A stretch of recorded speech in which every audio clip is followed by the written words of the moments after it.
Whoa. Hey now. Let me know you guys can hear me. Let's start off there because nothing's working this morning. Somebody tell me in the chat that you can hear me before we get started. Hello. Hello. Who we got here? All right, let's talk for a minute. You guys hear me okay? Nobody's saying nothing yet. Can hear you loud and clear, Monty. Thank you, my friend. Good man. Everything was chaotic this morning. I got in my car to drive here. So I have a Model 3, and I got in it to drive here, and it had done a software update overnight. And like the screen froze. Basically, your cars these days are like iPhones, you know, when your iPhone freezes and you can't do anything. It's like a smartphone. So anyway, it takes a long time to reboot. Like you have to reboot the car. It's like hold these buttons down, and it's like 5 minutes later the screen comes on and reboots and stuff. But I was running late, so it's like, okay, I'll just go because the car will still drive, but I couldn't do anything. I couldn't change the, like the heat, for example, the air conditioner or anything. And my seat heater was on from last night because it was so cold last night. So anyway, I drove here all the way with the windows down, like just blasting air in because my seat was like on fire. So that happened. And then,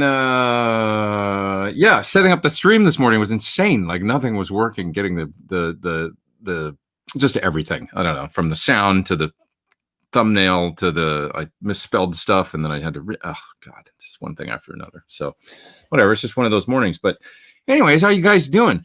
I've been kind of out of touch this week. Anything happened this week? It's kind of a slow week, right?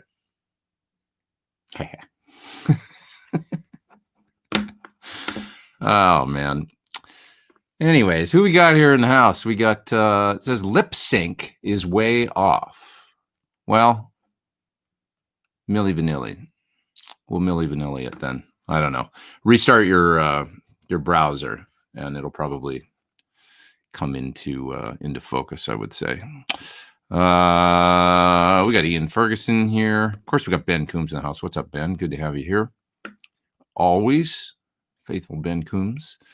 Who else is here? Lauren's here. And I don't know. What did I do this week? Let's start talking about guitars. Ian Ferguson says cold this week. So like 70. It actually got down to like 43 or something last night. It's pretty cold for LA. I mean, it's cold enough where in the car you want to have the heat on. I got heated seats, so I turned them on. But when it's 60, which it was this morning, the heated seat was a little much. A little much. Have you guys seen this thing? I haven't even plugged it in yet, but it's an Mxr pedal that, as I understand it, and I think this started with the Billy Joe from Green Day had a pedal with Mxr. I did a video of it, and it has sort of like, it's sort of aping two different amps in the same pedal, and then you can blend between them, kind of like if you plug into two amps and you get the best of both worlds, kind of, mixing them together. And this pedal's supposed to do that, but I haven't tried it yet. It's cool. I like the paint. It's simple. I love Mxr because it's just like they just use these same boxes and it's functional. It works. What did I do videos for this week? Working on finishing up the video for the Kaluna, which is this tube overdrive right here, high voltage tube overdrive. So it's almost done. It'll come out this week. I did a video for my Dynamount, which is my microphone mount that moves the mic in front of my Marshall cab that's in the other room. So that's coming. If anything, it'd be interesting to hear just how much when you move an SM57, it makes a difference in front of the speaker. I mean, it's the biggest thing in the sound. Honestly, it's radically different when you move the mic and rotate it around, and then it's just the ultimate EQ. So, anyways, Dynamount video will be coming out. What else? Oh, I think I talked about it already. I did a video for that Red 7 amp. I think I mentioned that. So I'm just waiting on the approval from Guitar World to put that out. And I don't know. I can't even remember what else I did. But anyway, it doesn't matter. Doesn't matter. What do you guys got going? Let me look in the chat here. Mic choice and mic placement is the thing. It's such a huge thing, honestly. I mean, I guess, if I guess if folks use IRs or stuff like that, it's the same thing. When you switch up cab models, you know, if you're a Axe-FX person or something, it's the same thing. But it's just so massive. How does an E906 and an SM57 together sound? You know, that's funny. A-Camp asked that. In the video that I did recently for the Justin York impulse responses, I did a Friedman cab that he had made impulse responses of. And in one of the clips, there's I think it's a guitar solo.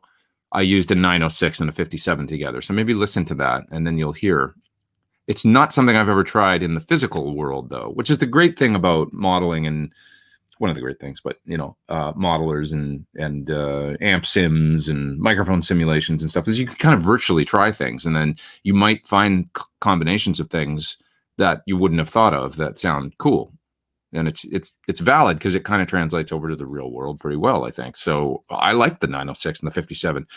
The 609s and 906s is not a mic I've used a lot. It's a mic that you see in clubs, you know, the Viper Room here in LA. You'll see their house amps and cabinets, and they'll have the Marshall cabs in there with the 906s or 609s or whatever. I think they've got the older ones, and they'll be draped across the front just because it's easy. They don't need stands then. It's a small stage, so it cuts down on, you know, on mic stands and stuff, and you can just throw it there and kind of tape it to the top of the cab, and it was always smart that way. But, of course, it's pretty limited when it comes to, you know, I mean, what if you wanted to move it back a bit and get a little less proximity and all that if you're just draping it over the cabinet? No, that's not a factor. If you're miking in the studio, you can do that. But it's kind of this default, I don't want to say lazy, but functional choice, I guess, for clubs and stuff. They could just throw it on there if they've got a house amp or whatever, and forget about it. It just works, you know, without stands and getting kicked over and stuff. I guess it makes a lot of sense. Scott says, dang, those heads are huge. Which ones? Those ones? Same as always. Standard Marshall sizes. Arthur's up there in the super chat. Super duper top chat. Thanks, buddy. He says, got to support the rock and help keep it rolling. Thanks, buddy. Thank you. I appreciate your support. I'll mention I've got, of course, as always, my link to Sweetwater in the chat below. That always helps if anybody needs anything. Like I say, a kazoo or some banjo strings or some Clayton guitar picks or Dunlop guitar picks. I shouldn't say that. I'm a Dunlop endorser, so I should, you know, I've used Dunlop picks forever. Who doesn't? Oh, right. David Sparrow just reminded me. I did the video for the JHS 3 series pedals this week. So those were fun. What are they with them? They're right here. What are these guys. So I put out that video. You can hear them all in that if you want to check it out. It's delay, a chorus, and a reverb. Very simple. They look like, I kind of like how they look like, remember the 80s, like PIL record or whatever it was called, album, Beer, you know, the white beer can with the blue writing. They remind me of that kind of thing. Just guitar pedal. I guess it'd be a little hard to know without... you know, on a dark stage or whatever, you better know where they are on your pedal board because they all look the same. But great sounding pedals and $99. There is a little thing with them where they do boost the volume a little bit when you turn them on. So if you do 3 in a row, they all, you know, the level jumps up if you're running into a clean amp. But I heard that if you don't like that, they can change that and will on the gear page. I saw a post from them. It didn't bother me actually because I don't mind that one, especially when I turn on a delay. God, the lighting's terrible again, as always, right? If I turn on the overhead in this room. Let's try that and see if that evens it out a little. Generally tends to. Somewhat better. Could I be any whiter? God. Look like I need to go to Hawaii or something. What's your favorite mic to mix in with an SM57? I use it's a really cool mic, actually, and it's really inexpensive. So it's an ST170, which is from Sterling Audio. It's an active ribbon. So it's kind of a copy, I think, or close to probably a Royer 122, but it's $199. And it sounds great, honestly. It sounds great on its own. It's a really nice mic. So ST170 from Sterling. I've used it for a couple of years now, at least, and haven't really, I haven't changed at all. In here, I have an M160, which is a Bayer mic, the classic Hendrix mic, and it sounds great. For a single mic, I used it on the Ombre demo, which is one of my favorite things I recorded recently, actually, in a gear video. But yeah, it sounds so damn good, the M160. It's just like, you can kind of put it, I just, like right now, I've got it about a foot in front of the amp, and just kind of right dead in the center, and it sounds great right there. They're real warm, but they have, they've got a clear top end, a nice top end, and it just sounds kind of like the amp in the room. So if you're trying to capture your amp and you have trouble doing that with a 57, because a 57 is a color, it adds like such a thing, so if you want just a very natural sound, especially for like clean sounds, or it's great in here in front of that little Princeton, or in front of the Ombre. It was great for that, doing that, recording the amp here in the room and getting a fat lead tone that's got that, the nice top end, not like a, not that razor thing that a 57 kind of does, which is great in a rock context in a dense track. But if you just got one guitar and you want a beautiful sound, M160 is a great thing. But yeah, with the 57, it's the Royer in the other room, right? Not the Royer, the Royer sort of copy, ST170 from Sterling is what it is. I really love that mic. We've got Vivas up there. I'm so sorry if I ever pronounce your name wrong. I'm not.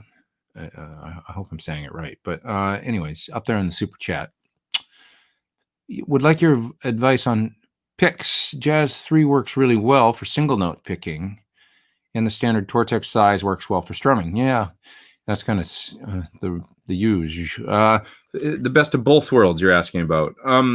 They make a few different things that you could try. Let's look in my pick box here and see what I've just got lying around.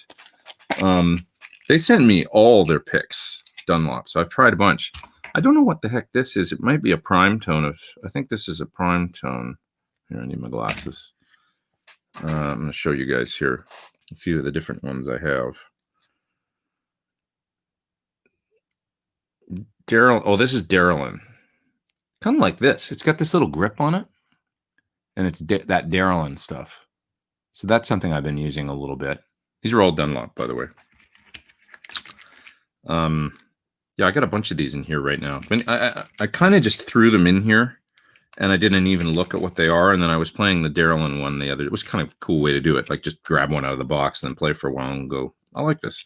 So this Darylin one's cool, but the grip on it, I like that a lot. Not anything close to a Jazz 3, really, I guess. I've got some of these Prodigy Jazz 3s, which are really tiny. These little guys, kind of cool. Okay, here's a different one. This one looks like this. You can probably read it better than me. It's a little closer to what a Jazz 3 would be. This looks like the prime tone stuff to me.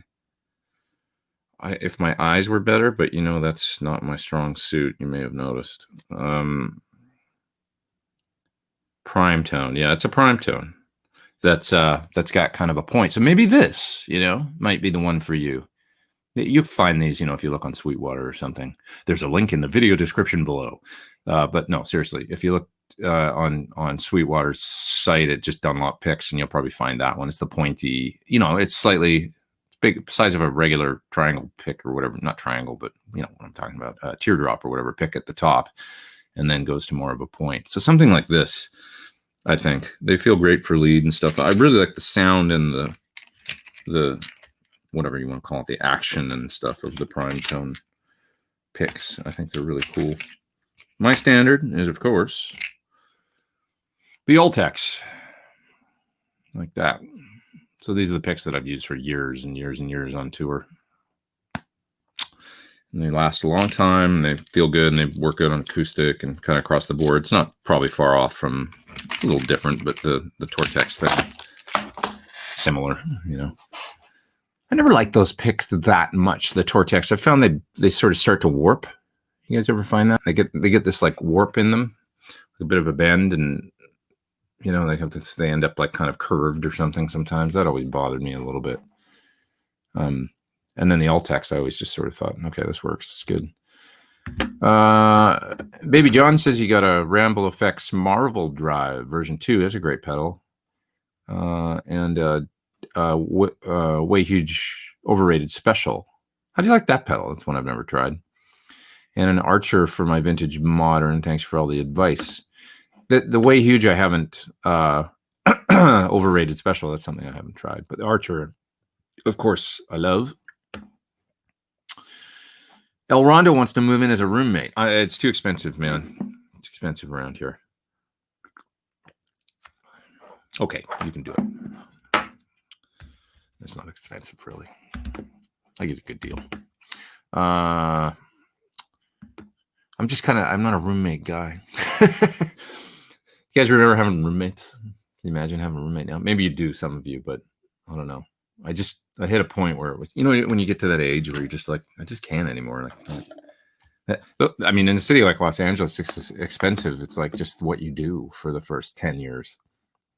I shared a room when I first moved to, I grew up, fairly, like, my parents had money and did fairly well for themselves. And so I had a big room for the, my folks built a great big house for the last 3 years I was in Canada, from 16 to 19.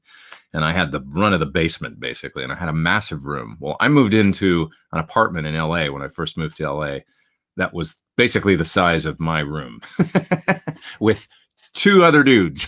And one guy slept in the front room. And then I shared the bedroom. We had futons like lying on the floor, I had to share with this kid from Alaska that was like, another MI student or whatever. So here we go. Let's go to MI. So let's do this guitar thing. I paid my dues, man. I did. And I think I shared a room for about the next at least 2 years, maybe 2.5 years, something like that. And then finally I moved out to another place and got a roommate, and but had my own room. And I had roommates, or was in, relationship situation where I was living with somebody oh man, when I think about it, it was at least, 10 years or something like that. Something along those lines. Anyway, this isn't interesting. Sorry. Brian's up there in the super chat, and he sent me a super sticker. Thanks, buddy. You guys are too cool. You guys are awesome. Thanks, Brian. I really appreciate it. Appreciate your support. I do. Alex B is up there as well, and he says in the super chat, he says, Pete, ever try a Friedman Steve Stevens head and the Bogner Helios? Thoughts on which does that modded Marshall thing better? Looking for a different high gain plexi flavor along with the PT100. Steve Stevens is great. The Helios I haven't played directly, but I know it's really, really close actually to Friedman's and stuff. You would probably just have to try it and see. But I heard Lukather playing through one night and stood right in front of the stage at the Baked Potato, and I thought it was pretty cool. I love Dave's amps. I think they're great. I think. Well, I haven't played them enough to know really, but I think that the small box, just for some reason, would really appeal to me, just because it's simple, But Steve's head, of course, get that great sort of more Fendery clean channel too. That might be, the Stevens head, honestly, is probably the closest thing to a PT100. And it's funny because Steve actually uses 2 PT. He uses his head and then a BE, I think, and then like 2 PT100s in his main touring rig, and switches between them all. So, I don't know. I wonder if it's different enough, but these things are so arbitrary. They're hard, to sort of say. The other head I really like from Dave is the Butter Slacks. It's just a little bit, more metal than the others, but these are all different flavors. You're saying you want a different high gain plexi flavor. I really think either the BE50 Deluxe or it'd be hard to go wrong with that, or a small box, or I don't know how different they all are to be. I don't really have a handle on exactly what Dave does different with the circuit in each of these amps, because they're quite similar, and I think there's a fair amount of crossover there. So it's a tough one. The Dirty Shirley is pretty simple too, isn't it? Says Lauren. It is, and he's got his new 2-channel Dirty Shirley, the twin sister, and that is the Twin Sisters like two Dirty Shirleys with some more fine tuning on switches, and you can set the two channels up however. So it's two identical channels that you can set up however you want. That amp differs in that it's a little bit more like a JCM 800 front end, and then a JTM 45 power amp with a tube rectifier. So it's substantially different than the other ones. Great. I actually really like that amp too. Really, really terrific. Terrific sounding amp, the Dirty Shirley, and great clean. But that makes sense because it's a JTM 45, so it's got that, it's 6L6s in the power section and stuff. And so for the cleaner side of things, on up to Zeppelin, I would go that route with that amp. It can rock too. It's got enough gain. Arthur says he really likes the Jakey Lee head too. I think there was only 100 of those made, but yeah. I wish I could offer more clarity. I know it's probably confusing, right? Because I'm a little confused about it. Maybe someday I should sit down and play through them all, and then I'd have a better, better handle on what they all do. But I know one thing I like is the small box. It's 50 watts. It's basically his BE channel, and then with the cleaner Plexi channel, it's like a Plexi with a master, really, on the clean channel. So maybe a little cleaner than than a actual Plexi, unless you really crank the master, at which point you've got a Plexi basically. But you know what I'm getting at. Cool amp. I just like the simplicity of it. 777 Danny says, do you also slide? Like, do I play slide? I'm a hack slide player, but I can play like, George Harrison kind of stuff. Okay. If there's a part like that's like a melody and stuff, I can handle it, but I'm no Ian Thornley, that's for sure. Maybe someday I'll learn to really go for it. Ian's so incredible. He's like a mix of, of Ry Cooder and Sonny Landreth on steroids. God, he's amazing. I've seen him do some stuff on slide, which I love. I love when you see a guitar player do this. You see them, you're like, I don't understand what the hell that he is doing right now. Like, it's a little like Derek Trucks too. He's so, combined with his just innate phrasing, sublime ability to sing on the guitar. That's a great thing. Fabio says, any thoughts about the THD hot plate? Is it worth the price? They were the original. They were useful, and I think a lot of guys enjoyed them. I've got one somewhere, a 16-ohm version. It does dull the sound a little bit. On the first click down, it's pretty cool.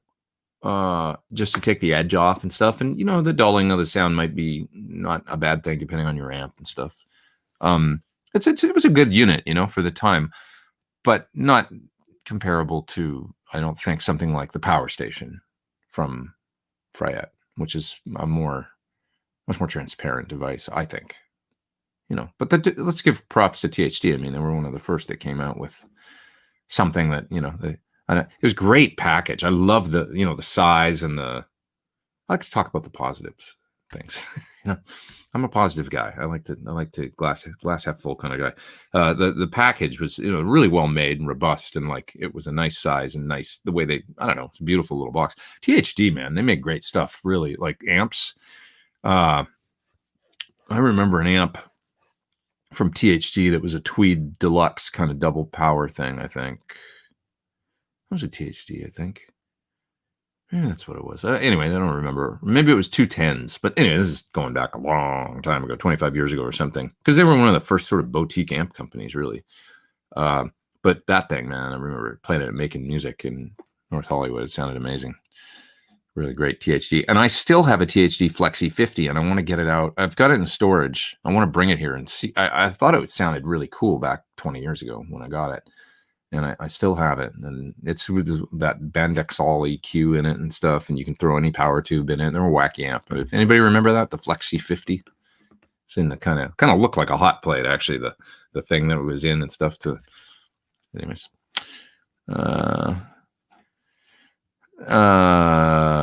music is win buying a $5,000 Klon, says Keating. I saw that video.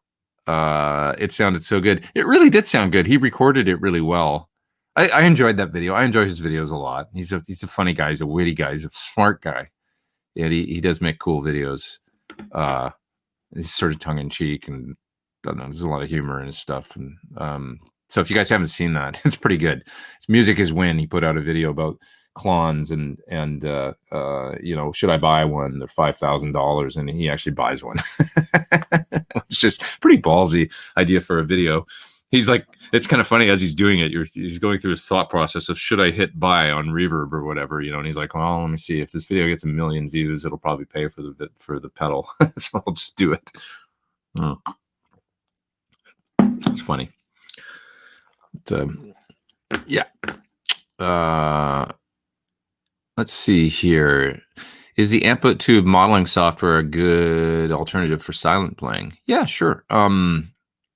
Good software. I like the Helix too, is great. I mean, it's basically a Helix. That's you need to kind of run it. It's Helix native. You need to run it in a. Do you need to run Helix native in a DAW?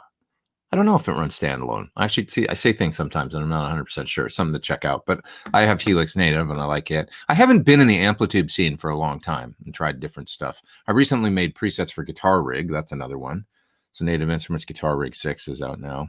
Sounds good. It's got great stuff for practicing. Actually, you're saying for silent playing. It's got a built-in a phrase trainer that you can load waves or MP3s in. It's also got a metronome. So some really nice things for practice. So check that out. Yeah. Keating says, I like that you are straight up in your presentation. Thank you. I try to be. I do. Okay. What else we got here?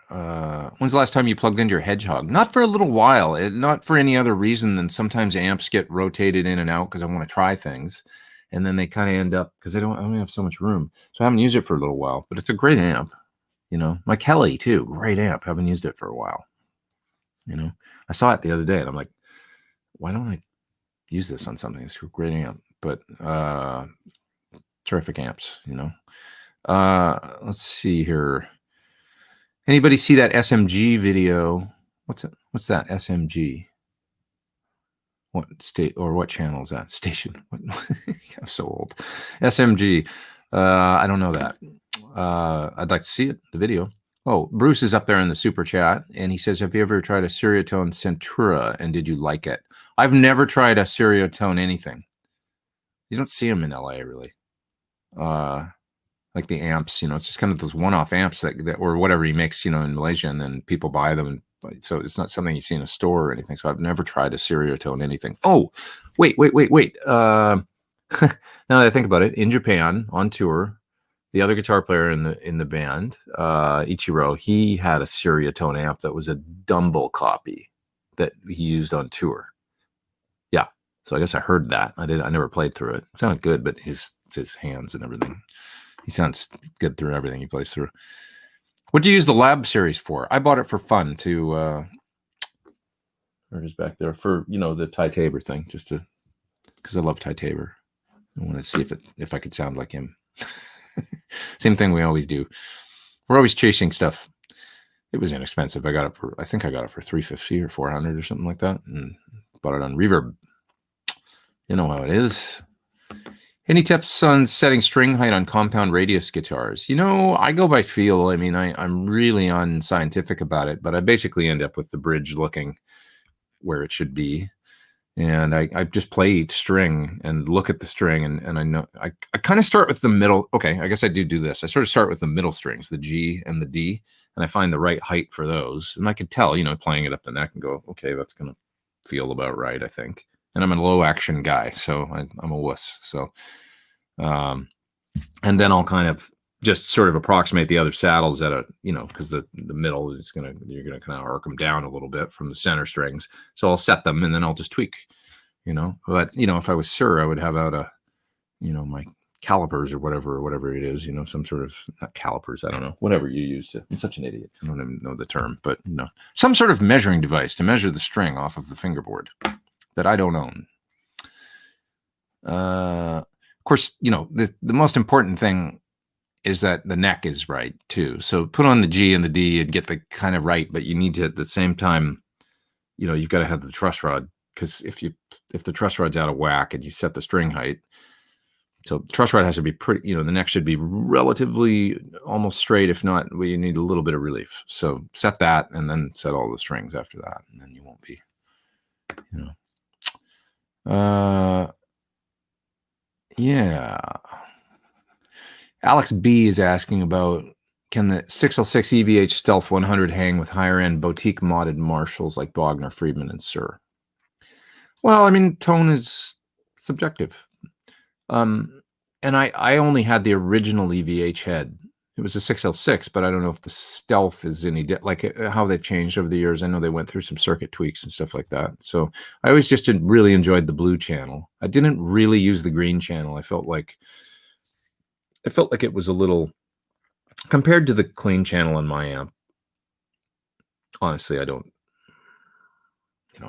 I think the Mxr clean channel he hits it out of the park, and he always has. He made a fantastic clean channel that really hangs with one channel boutique Fendery offerings, which is pretty rare, but that's his kind of claim to fame. It's, he's got a channel switcher that sounds not like a compromise anywhere. So, THD Tweed Bassman was great, said Singles. Yeah, we were talking THD amps. Exactly. Their Tweeds were magical sounding, really great. Robert Payne says Thornley's slide solo on voices is insane technique. I'll have to go back and listen to that one in particular. Yeah, it's unbelievable hearing him play slide, really, isn't it? Incredible.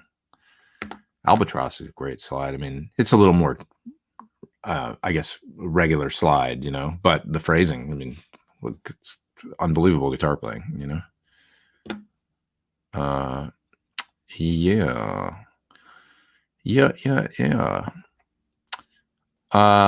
Derek is a great player, but I don't think he has the original creative juices of Dwayne Allman, says Keating. That could be. I'm not super Allman Brothers guy. Like, I don't have some, I always enjoy it when I hear it and stuff, but I'm not like, I'm not super up on Dwayne and stuff. I'm really not. I just know every time I hear Derek play and take a solo, I'm just knocked on my ass, basically. So, have you ever tried the Fryette Valvulator? Is that the preamp?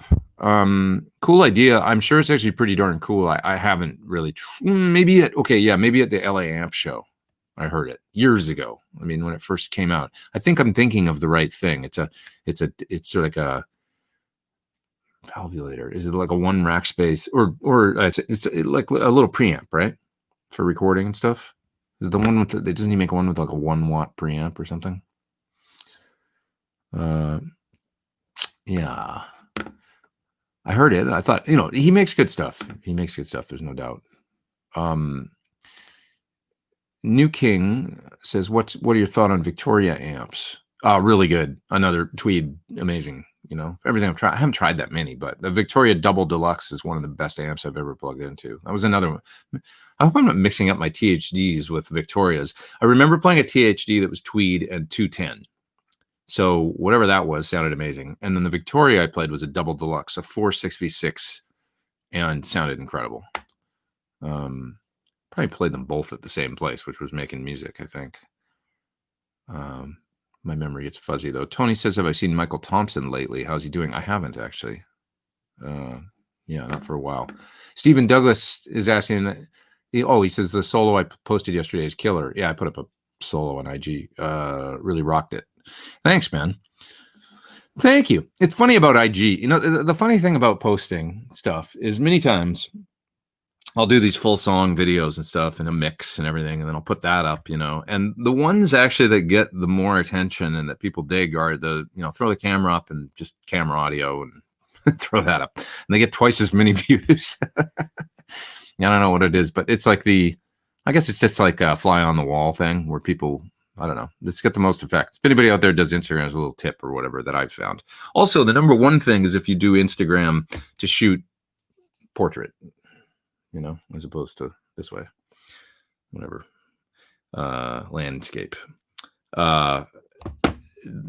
algorithm, I don't know what, but you'll notice a big jump in your views if you shoot up and down.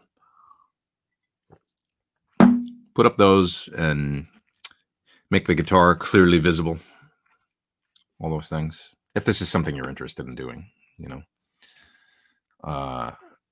if you have any interest at all. I don't have a hell of a lot of interest. I just make videos and then I throw them up when it's like, I don't know, I just put them up there. Yeah. It's like a scrapbook. Okay. What else we got here? You should have Thornley on. Yeah, I'd love to. Mick Waltz says you should have Thornley on. I'd love to do that. I would love to. Keating Simon says Borat 2 is way over the top. It sure is. I can't believe, the fact, just let's talk about that, guys. Well, let's not talk about it too much. Let's get back to guitar. But the fact that that he's able to make a movie that made sense out of that's actually endearing. The story's endearing because of his relationship with his daughter, and it's heartwarming and so weird, and it's like that guy is a genius, man. He's a comedy genius. He really is. But how he could string all that crap together in a movie that completely chronologically and everything makes sense, and all these random clips and crazy stuff that's half sort of reality and half not, it's mind-blowing. It's one of those films I thought about for days. And when I think about a movie 4 days later and it comes back to me and I'm like, man, that's when I know I saw a good movie. If I forget about it the next day, it's like, yeah, it was okay. In those movies you kind of forget about. But Borat is unlike anything, Borat 2, unlike anything I've ever seen. Unbelievable. Okay. Tony likes his THD hot plate. See, that's great. I mean, he says it's great. Use it all the time.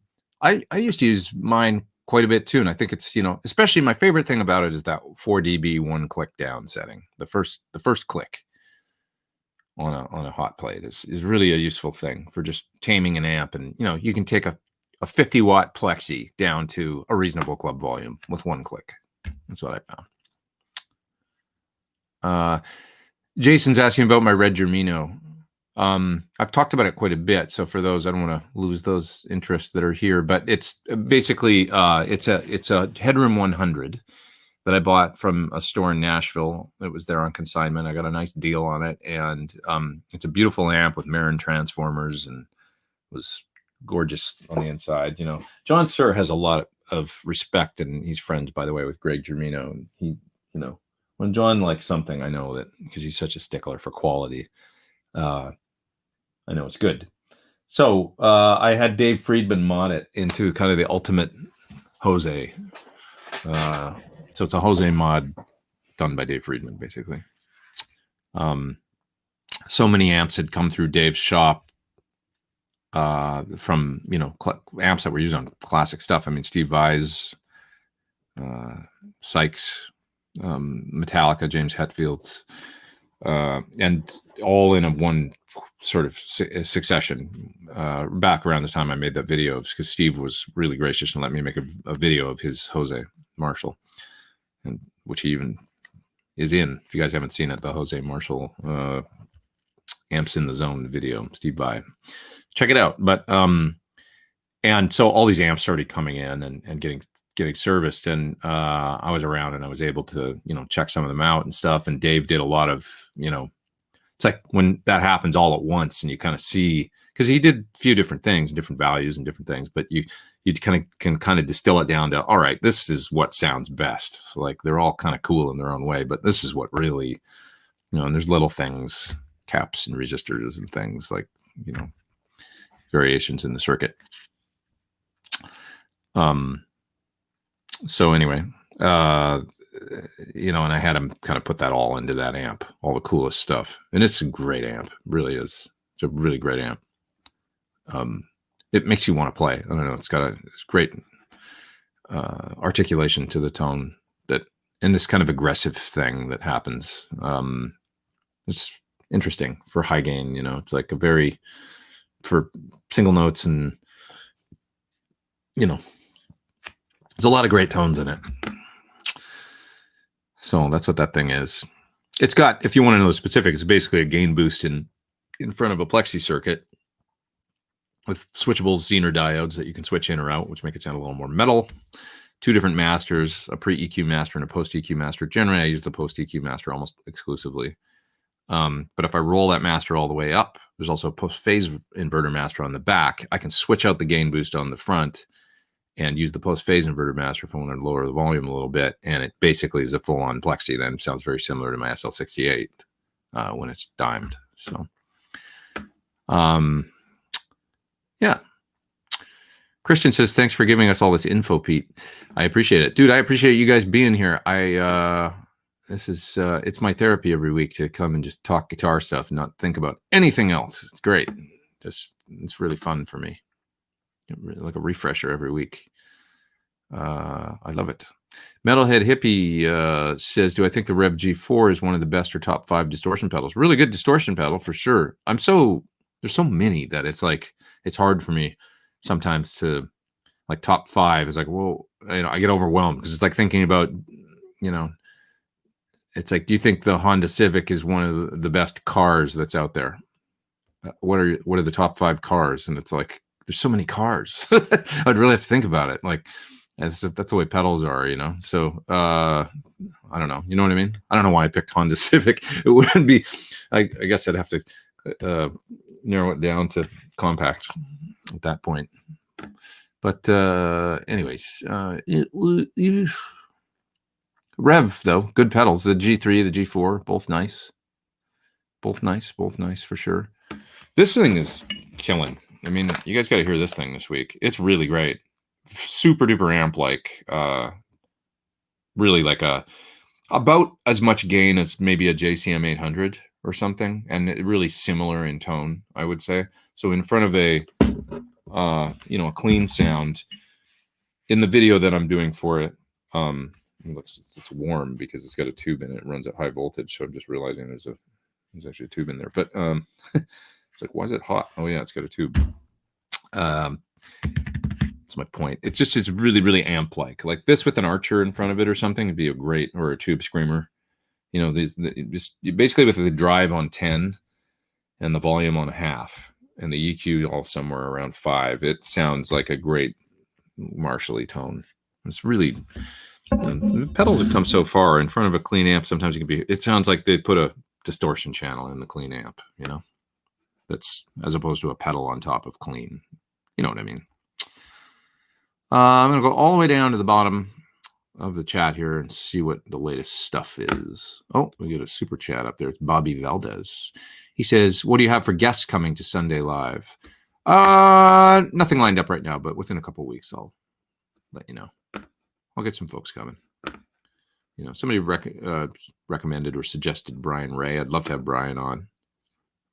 We can talk about, Brian, he'd be great to have on. He's got so many cool stories. I mean, dude played like the Montreux Jazz Festival with John Paul Jones on bass in like 1975, and Brian was like 18 and he was the MD, Etta James, what a great story. And then just go from there to, all the way through playing with McCartney and everything. So I'd love to have him on. Sean Pierce Johnson's got to get some mixing done, so he's going to split. Dude, good to see you. Have I tried the Mesa Boogie head track for amp switching? Says Braxall. I haven't. They kind of make their own videos and stuff. So I haven't done a lot of videos for their stuff. I've got, the amp Pete, so that's my head switcher. I'm happy with that. Mark says, any thoughts on BBE sonic maximizers? That was like an 80s thing where people started using the BBE in their effects loop. I tried it back then. I remember trying one. And I remember it kind of does this clarity thing. That was kind of cool. But it wouldn't be something I would probably do now. It's supposed to time align the frequencies or something, those things. Like, I don't know exactly what they did. But it just it was a terrific sounding thing for certain things, I guess. If you got a dirty, a sloppy sounding amp, you could kind of make it, more articulate, let's say. Pete, have you tried the Providence PEC2 pedal switcher? I don't hear much about it from the gear channels. Providence is interesting. It's just probably a distribution thing. Great gear, and I love their cables. They're nice people. I know them. But they just somewhat maybe limited as far as just distribution outside of Japan, so you might not see them. But I would trust it. I mean, they make really good stuff. I like their pedals. They make a nice delay pedal. They make a great buffer. Have you ever met Kurt Cobain? No, I never met Kurt Cobain. but I hung out with his wife a lot. We used to watch Law and Order together. It's true. American Idol. Sit on the couch at the Sunset Marquee and watch American Idol and eat cake and then write a song. That happened.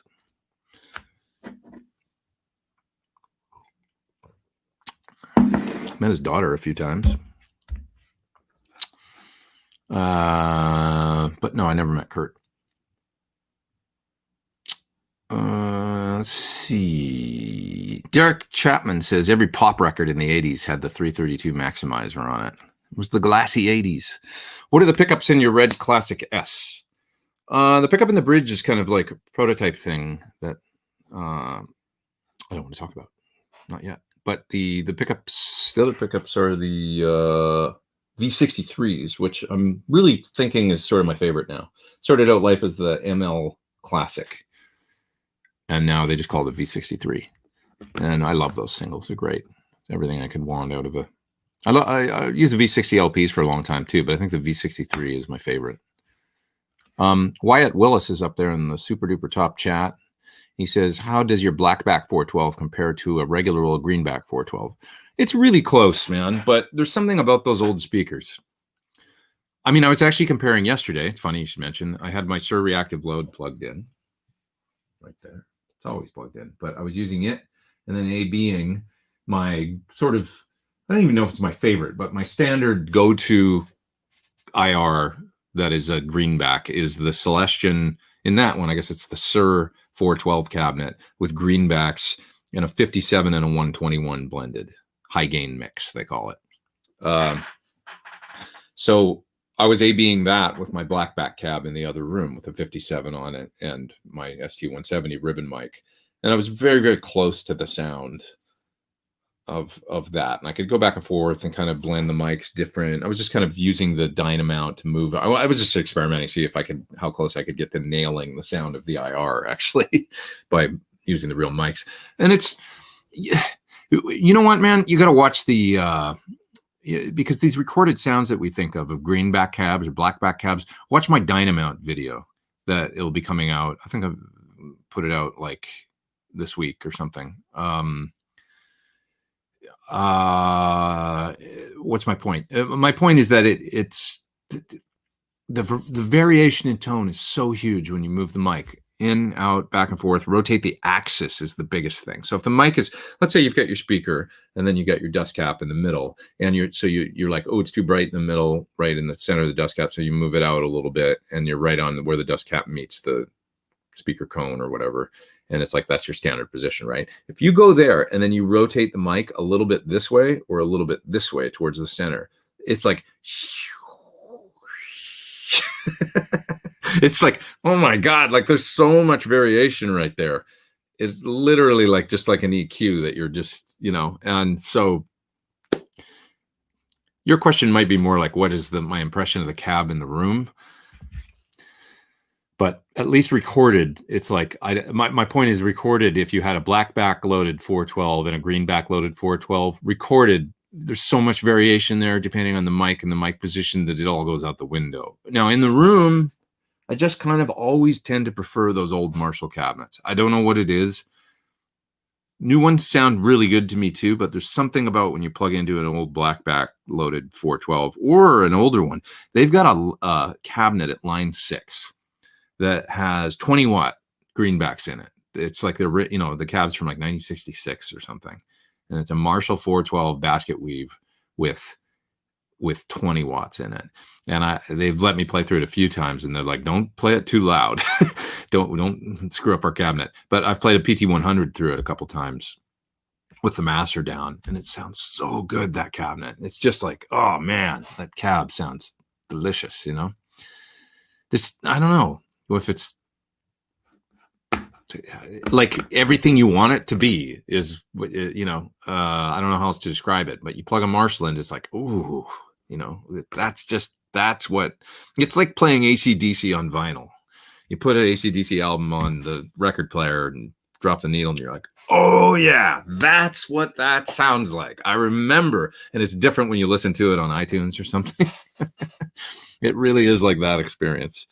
Plugging into an old an old cabinet, you know, specifically. So it's just cool. It's like, oh, there's that thing. You almost forget, you know. Anyways, any thoughts on the Rusty Cage cover? I haven't heard that yet. It's who is it? It's Bill, right? From Mastodon, right? I heard it was quite good. I haven't checked it out yet, though. So Rusty Cage, of course, Soundgarden song. There's a new cover version of kind of super groupy. Scott Fisher says, thoughts on the Adam Jones Les Paul. Are you going to get one? Probably not, but I think there was some controversy about the video. Some people said this is dumb or whatever. Like Gibson made a video. It's like a Tool video, you know, super concept kind of thing. But the guitar is in it at the end. I thought it was great. I don't know. It's a gear video, so it's like, how do you do something different? I enjoyed it. I've got too many Les Pauls, so I should actually might sell at least a couple because I just don't play them. But my Black Custom is a stellar guitar that is very comparable, I'm sure, to that Silverburst Les Paul that he has, and so I'm kind of covered in the ebony fingerboard Les Paul custom department, I feel like. There's a super chat. It's Plexico. What's up? He says, greetings from your 6-string pals. What's up, man? Any timing on your new release? What unusual gear combos are you planning to use? Like you mean a timing for new music? What do I have coming? I've got a song that I'm putting out that's me singing and stuff. That'll be, I just have to finish it and put it out, but it's done and mixed and mastered and everything. I don't really have any timing, no. Working on some stuff though that's gear related that will coincide with some music stuff as well. So I'm just kind of moving that along, and I don't have timeline on it really right now. So I'm sorry, I don't have any information. And gear combos. I mean, you know, these days if I'm recording stuff, I've got a really nice selection of amps right here. So whatever stuff I'll be doing, we'll be using these, I guess. You know, kind of what you see in here right now. Have you tried the Positive Grid bias pedals? They are unbelievable. I have all 3 Pro versions. Says Steve Hawthorne. I haven't tried bias for a little while. I did demos a couple of years ago for them. When they put out their version that had Celestion IRs, I did a video for that. But God, dude, it's so hard to keep up with all this stuff, honestly. Don't you guys find? You know, I can't try everything all the time, or I don't know. It's kind of like, for me, it's overwhelming. Like, it is really overwhelming. There's so much gear and there's so much to do. And, you know, okay, right now, I'll just give you an idea. See this thing? This is the Head Rush looper. So this is just a looper. That's like a really, really high-end looper. Obviously, like, it's like the mother of all loopers. I have to make a video for it. And I'm like, okay, I'm just looking at it going like, how much time is it going to take me to learn that? And I'm excited to get into it and do it. And I'm sure it's amazing, but it's like the learning curves there's a constant, with what I do, there's this constant learning curve all the time. Because there's like other things coming, like that neural DSP unit. I think they're going to have me make a video. Learning curve, right? Every single time there's a unit like that, it's 4 days to me to get a video done, maybe 5, you know, because it takes you a day just to get it out and plug it in and figure out what stuff does, right? And then the next day you spend getting a little better at it and stuff. And then the next day you're like, okay, let's write a piece of music. And then you're like, and days go by. You know, and I can't go, oh, there's this other thing from this company, and then get into that and try it out, or I just get lost and then I don't get any work done at all. But this is the way it is now, but because like there's only one of me here doing all this stuff, like writing and editing and everything, you know. And you know, my floor. I did a video this week where I realized I put my Soldano amp over there in the video, and I took a picture of the floor, and I realized how dirty the floor is. You know, there's shit all over the floor. It looks awful. So I like reshot the picture and it still looked bad, but I just put it in anyway because like I gotta move on. Like I need to vacuum in here, you know. But there's just no time. So anyway, I'm not complaining. I'm just saying this is the reality of what goes on around here, that I don't have. It's just like the learning curve of gear, the constant learning curve of new gear. My brain gets really like, okay, like where's the menu so that I can get through to change the MIDI channel so I can get this thing to talk to whatever and all that kind of stuff. And and you finish one and you're like, oh, that's done. And then it's like on to the next, and it's another piece of learning curve gear. It's kind of funny. I don't know. It is what it is. Not complaining. I'm just stating the reality. Remember, I'm a glass half full kind of guy. Bill Mendhart Jr. says, thanks, Pete. It's always a great chat. Have a great Sunday, and thank you. Thanks for being here. We got 515 people online. I love you all. Thank you all for being here. Hyung Yang says that he knows that I used a Bogner Ecstasy Blue. That's true. I have one on my board. And Lagrange. Which do you prefer? I like them both, and I think there's actually a lot of crossover, but I never directly A-B'd them. I have a blue one at the moment, you say. I think if you've got the blue, you're good. The neat thing with the Lagrange was the blend between the treble and the bass channels. So that was kind of cool, where you could get more of the, the normal channel of a plexi, mixed in. And I thought that was cool. And I love the tones I got in the video, honestly. So a really great pedal, the Lagrange. But the nice thing about the blue is, of course, it's small. And I think small is, it's hard to get around that being a great thing, right? So, it fits on my board. I wouldn't have room for the Lagrange unless I lost another pedal. The way that my board is configured right now, there just wouldn't be space. So that's a factor for me. And I like the blue a lot. It's real versatile with the bright switch on it and the 3-band EQ and stuff. You can make it work with a lot of amps and stuff. So I think you're good. Maybe you've got a full-size blue. I don't know. The learning curve topic is maybe why pedals have become popular again, says Stefan. Or maybe, Stefan. One pedal for one job. Simple. Dude, I'm totally with you. And I really think that it's what I bonded with about these pedals. And I try and talk to manufacturers about this, because they're like, what, sometimes people will bounce ideas off me. What do you think if we did this and we could put this in it and do this and this? And I go, keep in mind just that guitar players really want to spend more time playing. And that's what I loved about these is they sound good. I plugged them in. It's like, okay, turn some knobs. Oh, great. I'm writing a song within 5 minutes and it does what I want it to do. And now my mind's on music. Because all this learning shit all the time, man. I mean, I told you, if for those that joined late today, I was on my way here and I got in my car today. My car had done a software update overnight and the screen froze on it. So it still worked, but I couldn't do anything. I couldn't change so I had my seat heater on from last night because it was cold outside, and my seat heater I couldn't turn off because the screen on the Tesla is like I couldn't turn off the heater. And it takes like 5 minutes to reboot, and I was running late, so I'm like, I'll just drive with the heater on. And had all the windows down because it was hot as hell with the heater on. Anyway, this is the kind of stuff, like, how do I reboot my car? We're all like, as stuff marches on, it's just like. Anyways, Modern Vintage is up there in the super chat. He says, Pete and chat, any feedback on Wizard amps versus Friedman, Soldano, and other similar amps? I heard they're a step up, more open, less compressed, punchy. I don't know if it's a step up, but yeah, I would agree with all those, your description of the tones. There's a little bit of a high watt thing going on with Wizards, a little bit less compression. They are very ballsy. They're great. It's a great sound. If you want to really, really, you want it to, they're terrific for that thing. Really well made. Rick St. Pierre is a guy that, I think he values, it's like mil-spec components and high, the wiring is super neat. It's like NASA grade stuff going on in there. They were always really well made. They were never, so great amps.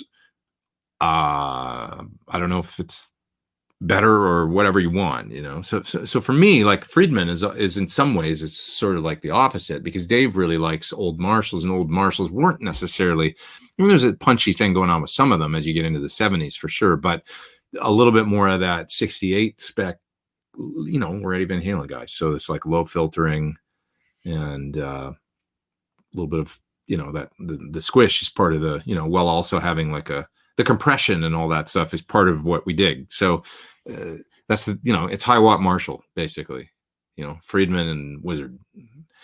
I'm not saying a Wizard is a high watt. It's not, because they've got gain and stuff, but there is a little bit more of that thing going on, that punchy, a little less compression. There might be, I don't know about the filtering and stuff. I don't know anything about the circuit of a Friedman or their ARD heads, which were, their real plexi style ones. How, what the filtering or negative feedback or all those, the arrangement in those heads. I don't know anything about the circuit. I'd like to know that, actually. But I'm going way back. My first record that I made in LA, the band, first record deal was, we used a Wizard 50 and a Wizard 80 for a lot of those, ARD 50 and ARD 80 plexi style heads for a lot of that record. What else have we got here? Let's see here. Let's see. What are my thoughts on early 60s SG Juniors and specials? Love them. Love them. You have to find a good one. They're not consistent. Check the intonation up high on the neck, because they can be, some of them just, I don't know if it's variation in where the bridge was put or whatever, but obviously you're stuck with that, stop bar style bridge thing. And the neck joint can be weak, right where the neck joins the body. So you just investigate all that stuff. But if you get a good one, man, love those guitars. Killer. Want one.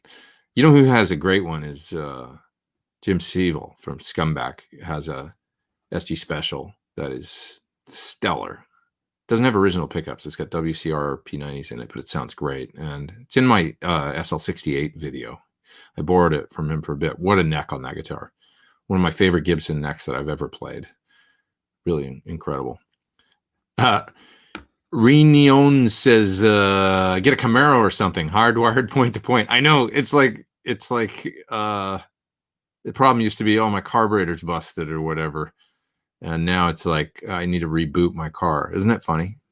But I tell you what, I think I'm faster than just about any Camaro on the road. I can totally take people in my car, no problem. And it's dead silent. There was a guy in like some popped up car beside me a little while ago and driving. You could tell he wanted to race. He was like up at the light with me, and he's at the light, And I was like, all right, and the light turned green. I was and I can hear him behind me, and I'm just like, yeah. Funny. That's where we're at. That was the genius of Elon Musk, because the thing with electric cars was always like, oh God, they look dumb and they're slow and all that stuff. And of course, what did he do? The first thing he came out with was basically, didn't Lotus make the body for the original Speedster? He made a sports car first. Let's just get that out of the way, that they're slow and that they look like, little, bugs or something. We'll make a sports car that's faster than anything on the road. Almost. Rick Lewis says, thanks as always for my fave Sunday hangout. Do you have a favorite always on pedal? Up there in the super chat. Thanks for doing the super chat, you guys. Appreciate it. Helps. Always on. I don't have an always on, but on my clean sound, right now I've got the Ego Comp, the mini one, on my board from Wampler. If I'm playing clean, that thing's always on. So that's probably the closest thing to an always on. Excited to try the new Andy Wood compressor. Have you guys seen that Sir put out they call it the Wood Shed. And I know it's going to sound great. I just know it. So, because I know what Andy likes for compressors, and that combined with, Kevin and I just know I'll probably end up starting to use that. So I'm excited to try that. That's really the compressor on my cleans is the only always on kind of thing. I don't have anything else on my board that, that I would consider an always on. I've got an EP pre at the end of the board that I could leave on all the time. It sounds great. From Clinch Audio, the nice man from Australia. I've used that pedal for a long time, and it's like an Echoplex style preamp, and it just does a nice thing to the guitar tone, even if you're just barely boosting with it. So you can check that out. It's just like a better pedal. Turn it on. It does something to phase or something, I guess, more than a boost. But it kind of has this thickening effect to the sound in a really cool way. Just turn it on. It's like, ooh, everything just got wider or something. It sounds better. Jay Frocon is up there in the super chat as well, and he says, "Hi Pete, curious about what fuzz unit will sound best on a Marshall set at AC/DC level distortion. It just always turns to dull, low level tone." Try the. I got the fuzz for you. It's the Starlight from Crazy Tube Circuits. It goes anywhere from overdrive through to kind of distortion through to fuzz as you max it out. It's such a great sounding fuzz pedal for folks that don't generally bond with fuzz pedals. In front of a clean amp at higher gain settings, it's just a big, glorious, awesome lead tone. This is similar to, I guess, if I had to compare it to anything, it'd be Big Muff, especially at higher gain settings, and how Gilmore sort of used one. That like big, fat, single note, smooth thing. It's not an effecty, like weird, spitty fuzz or anything. It goes from overdrive to distortion to fuzz.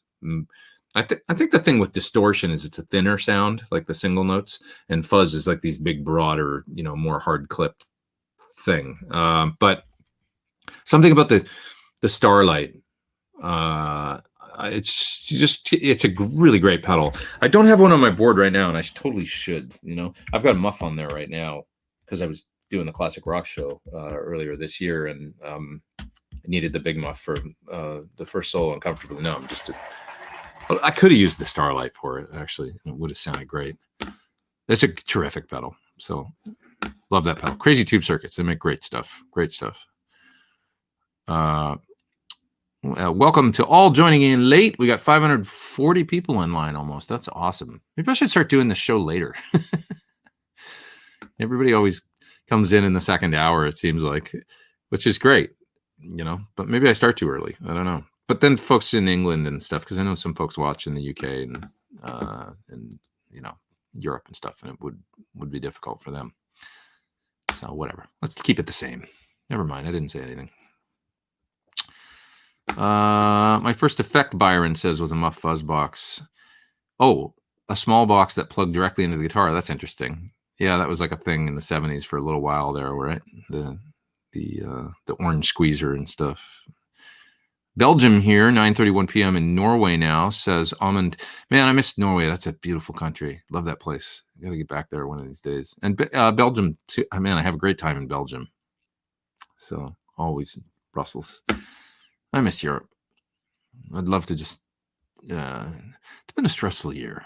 Wouldn't it be nice if everything was kind of normal and I could just go to Europe and trip around and drink coffee and then switch to beer halfway through the day or whatever, be in Belgium, walk around, eat some chocolate. One can dream. Wow, remember being able to play shows? That was a good time, says Jesse. Yeah, I know. We'll get there, man. We're on our way back. It's going to happen. It's going to happen. It's dark right now. It will be for a while, but we'll get there. Dry Bell Unit 67 is an awesome compressor. I think of it as an 1176 in a pedal. That's Dan P. And it can be an always-on kind of pedal. I have one on my board, and I really like it for clean sounds as well, although it's a little more color, than just the Wampler's like my cleaner compressor, and then the Unit 67 is like that boost with, I've always got the Range Master thing mixed in a little, and it's got a color to it that, is really cool. Great color. Yeah. Wound String says it's got a similar response to a Boss CS3, but advantage of having a blend and smaller. Is that the Wampler that you're talking about? Wound String? I would say that's pretty, it's very sort of like clean compression, I would say similar to a Boss CS3 probably is true. It's kind of like a Boss compressor. It's like basic compression, that sounds good.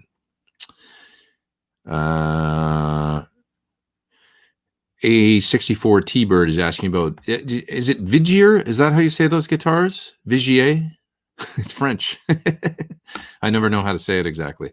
How do they compare to a Sur? I don't really know about those guitars. There's not a guitar you see in the US a lot, to be honest. One of those things where it's like, okay, in France, in Europe, see them quite a bit, but not so much in the US. So I've never actually played one, to be honest, even though I spent time in France. Didn't go to a lot of guitar stores in France. There's that part of Paris that's close to Pigalle that has all the guitar shops, on one street, and it's really fun to go there. But I was always staying all the way across town, closer to Bercy, and so I never. I'd get up there a couple times in the months that I stayed there. I mean, not that far, but I just couple times, you know, and I'd go to the guitar shops, go, all right, did that, and then wouldn't do it again for a while. And that's one of the guitars that I never really played. I miss France too. Ben's saying if you can give me a sub too, trying to hit 2,600. Ben's my faithful moderator. Go subscribe to his channel. Be nice, folks, but don't leave here. Do it after the show. My Dyna compressor is always on, and I suspect my classic wah has built-in buffer, so it would be always on. Yeah, true. You've got a buffer there. I don't know if a buffer's an always on thing, really, but I mean, as far as, yes, it's always on, but I don't know if I'd consider that an effect. Anyways, yeah. What else we got here? Let's see. Elscott Music's talking about the cars again. Electric has huge torque potential. The big engines will be faster in the long track, but electric can be very hard to beat off the line. Torque to weight is really good. Yeah, well, there's no motor in these things, right? So it's like, of course, you get the battery, so it ends up being heavy, but that'll change, I guess, over time as science marches on. You know, it's great not having all those parts in a car, I think. Always on pedal, EP boost, says Tony. A lot of people like the EP booster as an always on for sure. And that would be not dissimilar, although a little not exactly the same as my Clinch EP pre. I know Clinch says his is closer to a real Echoplex preamp, but what ends up sounding better for the, you know, Exotic certainly makes the Exotic super clean. That's another great pedal. This one. I've talked about it before, but this is another similar thing to you know, not dissimilar to an EP booster. EP booster is probably going to be a little more colored, but this has this EQ on the side. So you can see the 4 mini dip switches, and it's lows, low mids, high mids, and highs. And you can see I've got the 2 mids in the up position, and that just sounds glorious, man. Like boosting little subtle mid-range lift. Turn this on and see how I've got it just barely turned up. Probably 3 dB, 4 dB a boost or something like that. Really nice. Like just like a more better. Really great. Never had it on my board for like a tour or something, but I've thought about it. It's one of those things that maybe I'll do one of these days. Really good sounding. Okay. What else we got? Let's go down to the bottom here. See what you guys are talking about down there. I just realized Pete has merch. Going to have to get a t-shirt. Yeah, see my merch. It's my cup. It's getting chipped already because it bangs around the sink. So funny. I have like 2 mugs here and like 1 spoon and 1 fork. I need to order some more mugs. But yeah, I do have merch. It's always in the bottom below my YouTube videos, and you know, it's Teespring stuff. So just had my stuff printed on a shirt and stuff.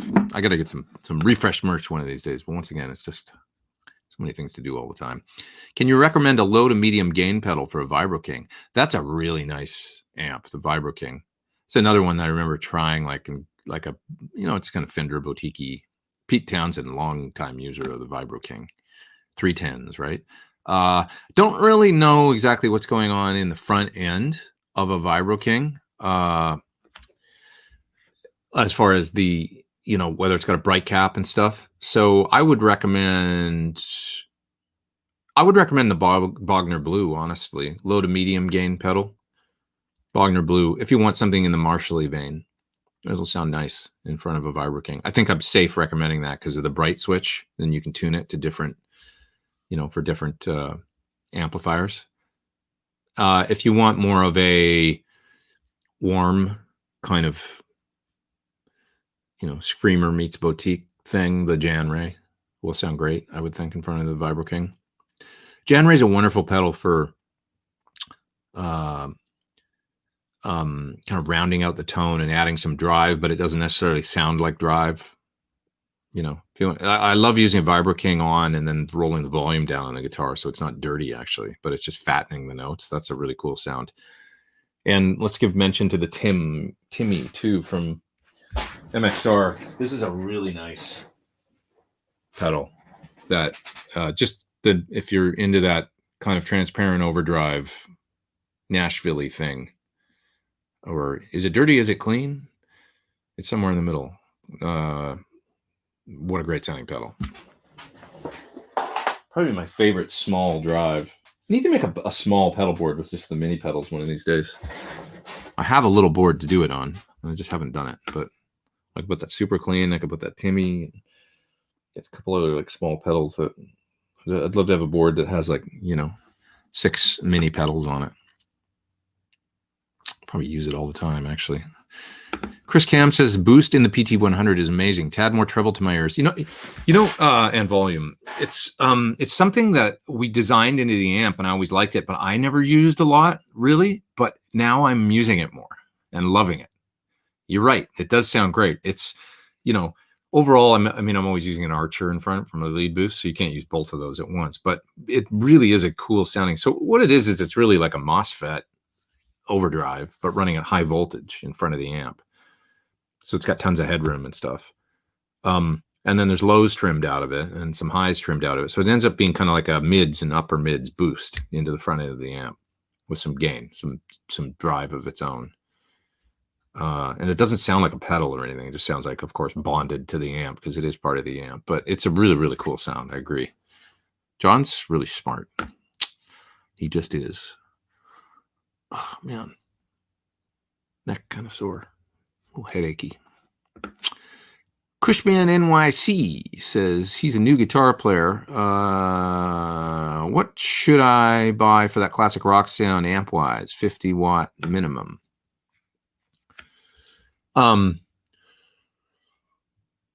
Classic rock. 50 watts. Well, something in the 50 watt Plexi or JCM 800 will get you there. It depends how much money you want to spend. Are you into the, because an SL67 is a beautiful thing. If you can go there, or Friedman small box, something along those lines in the 50 watt, you're going to be right there with those, but maybe that's more than you want to spend. I'm just not sure. Timmy says Keating Simon Keatings. What else are you guys talking about here? What are my thoughts on Morgan amps like the AC20 or AC40? I haven't played a lot of them. I know Josh Smith is a big fan, and they sound great. I heard them at his house, at his studio, basically. That's where it was my exposure to them. But I love the idea of, simple AC30 style circuit. So it's basic circuits, and if that's something like an AC20 or AC40, probably really cool. If you want that sound, it's a unique sound, unlike any other amp, and I'm a big fan of it. But this is my kind of version of that. It's a divided by 13. Oh, can't even see it. Let's see if we can fix that. That guy. This is an old RSA 31. It's a nice AC30. That's what it is. And I've been using it more recently. Actually, been putting it back into service, and it's great. It's a great sound. Just more chimey. It's that chimey thing. God, the lighting's so poor, isn't it? I think I'm going to try getting a new webcam. Probably look like 4 million times better. Something that I can hook up to this. I think that's the issue is the cam just last generation or whatever in this computer, and it's not up to snuff. Okay. What else we got here? How do I wire in a regular Seymour Duncan JB in 59 to a Les Paul? The wires are different, and it's a little confusing. Oh, you mean the wires are different than what you've got? Yeah. There's wiring diagrams, I'm sure, on the Seymour Duncan site, but the green and the green and the silver wire, the unbraided or uncovered one or whatever, are the ground in a Seymour Duncan. The black is the hot, and the white and the red get tied together. I think that's right. So the green and silver, solder those together to ground. White and red, twist them together and solder them, and maybe put a heat shrink around it or whatever, because those are for coil tapping and phase. You won't use those probably in your Les Paul. And then the black goes to the hot. That's how you wire Seymour Duncans. The only thing is, if you get a if you try both pickups and one's out of phase, which shouldn't happen, but if for whatever reason, if it did, you'd flip the green and the black wire on one pickup. But just do it exactly like I said, and you should be fine. Red and white go together. Blacks are the hot, and the green and the silver wire tie them together. Those go to ground to the back of the pot or whatever. Sound like I know what I'm talking about, don't I? I don't. I do. I know what I'm talking about. Nez says, tell us about the neck shape on your red Classic S. Is it similar to most, or would you say it's thinner? Well, it's digitized. Yes, it's thinner. It's digitized by John Suhr to be like my Jackson. You guys want to see the Jackson? I'll show you the Jackson that I've had since I was a kid. I just got to get it. One sec. The door's locked. Sorry, just give me 1 second here. Where's my keys? Oh, great. There they are. You're witnessing me go through my daily ritual. Where's my keys? Where's my wallet?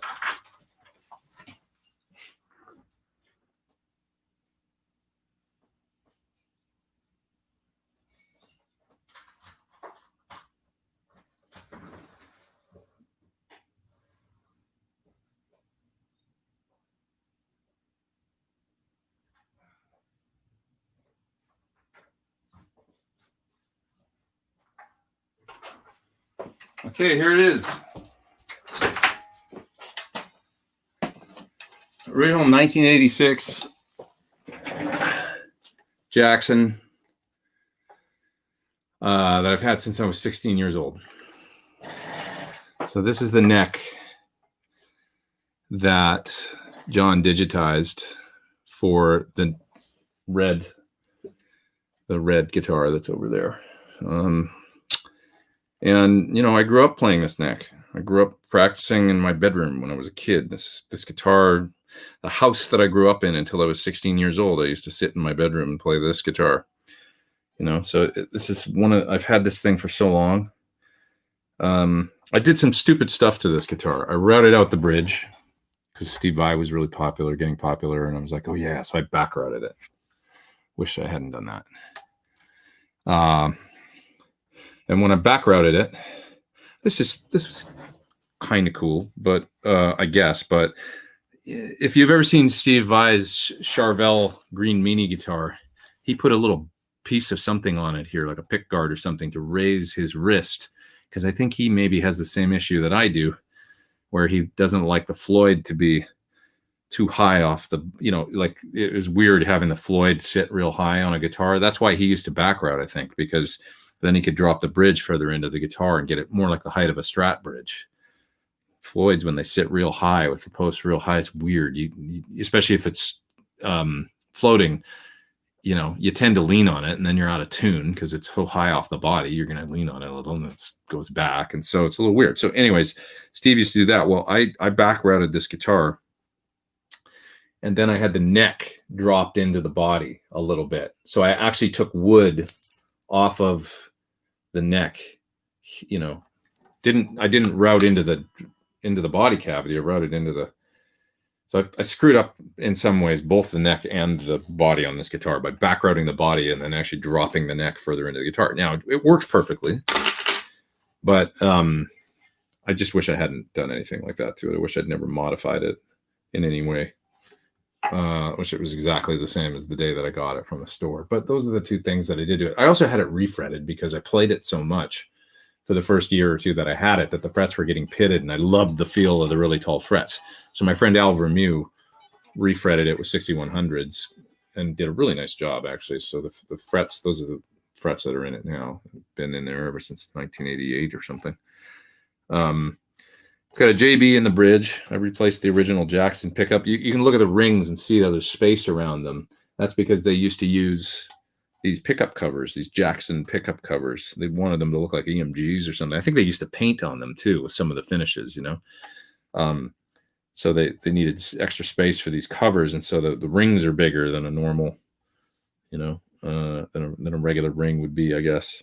But it's the original Jackson pickup in the neck and it always sounded really good to me. I put a coil tap here so that I could, you know, and I lost at some point the switch tip and the buttons. I think I robbed the Shalers off this at some point for another guitar, so there's no strap buttons on it right now. But other than that, it works and plays and everything. So the neck on this guitar is that classic 80s Charvel profile that is just like amazing in its own way. It's kind of a D neck. It's got its own thing going on, but it's basically, I think it's a 1 5/8 width and you know, great big frets and all that, and it's a 16 radius, I think, all the way up. So it's really quite flat radius. It's not compound or anything. I don't think they did that yet. You know, still's got the original Floyd on it and all that. I lost the bar years ago. I need to try and find a bar for it. Yeah. So John does this crazy. Actually, he digitized another neck for me the other day. I can show you a photo of how he does it, but this is the neck that now. Okay, I'm just picking it up, and it feels really close, almost identical to that guitar. It feels a little different to me.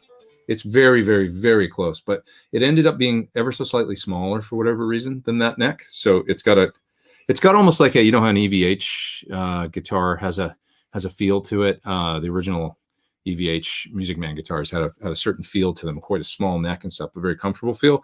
It's not dissimilar to something like that, the feel of it, I don't think. It's a really, really great neck, super playable. We just did 21 frets on this, and then I did a compound radius on this, so it's a 10 to 14 compound, even though that guitar is a 16. So that'll make it feel different too, the radius. But yeah, it's very, very, very close to that neck though. So when John does a neck and copies it and digitizes it, somebody's up there in the super chat, and I don't want to miss that, so I'll get right back to that in a second. But I was out there a couple days ago, and I wanted to show you a photo of him working on a neck and how he does it. See if I can find it here. Sorry, just one sec. Yeah, there it is. So he's got this machine that he can take all the way up and down the neck. Mr. John, sir, at his desk.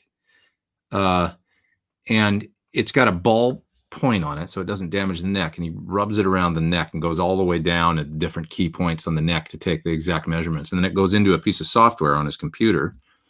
There's another shot of him doing it, and that thing just swivels that he's got there in his left hand. It's like this thing that he can swivel all the way around the neck, and it makes this computer profile of some software that he's got, and it's amazing. And he's got this accurate picture then of the exact profile and curvature of the back of the neck and stuff like that. And he goes in and just, it's all digitized, and then he can CNC out a very, very, very close copy of that neck. And then he just ends up hand shaping at the end, you know? So that's what this neck is. And it's really, really, really close to what was on that guitar. So that's it. And he always used a beautiful piece of bird's eye and roasted it for this guitar. It's something else. It's really stunning. So a lot of fun. I love this guitar, actually. It's fun. And the neck, as I've grown very accustomed to it over time, but it is a smaller neck. It's a neck that I thought about, should we offer a guitar with this or something, or come up with something? And I have a little fear that a lot of people would find it a small neck, in the same way, say, like I say, the EVH signature, the original, was small, and some people play it and go, oh, the little frets, and it's a little different. This guitar doesn't have little frets, but you know what I mean, how it could be a different thing, and it might not appeal to a huge swath of folks out there. And the reality is I can get very comfortable on different necks these days. Generally speaking, I prefer a neck that is a little bigger than that these days. Not a ton, but a little bit. And so that's why I've hesitated to be like, all right, this is something that we should do. It's kind of like, okay, this is great. I love it on this guitar, and I'm totally down with it, but I don't think it's something that I'm going to do. Okay, I'm going to miss this if I don't get to it. Travis Fritz is up there in the top chat, and he says, loved your live show with Peter Frampton. Bought a new 85 Jackson Soloist when I was a kid. Cool. Yeah, really similar, right? Still have it. Pink model with 3 single coils. Had it routed for HSS. Wish I would have left it alone. It's true, right? I mean, it was the era of mods. I mean, we're all like Eddie Van Halen carving a humbucker into his guitar, and we were all doing that stuff. But then all these years later, you're like, I wish it was a totally original.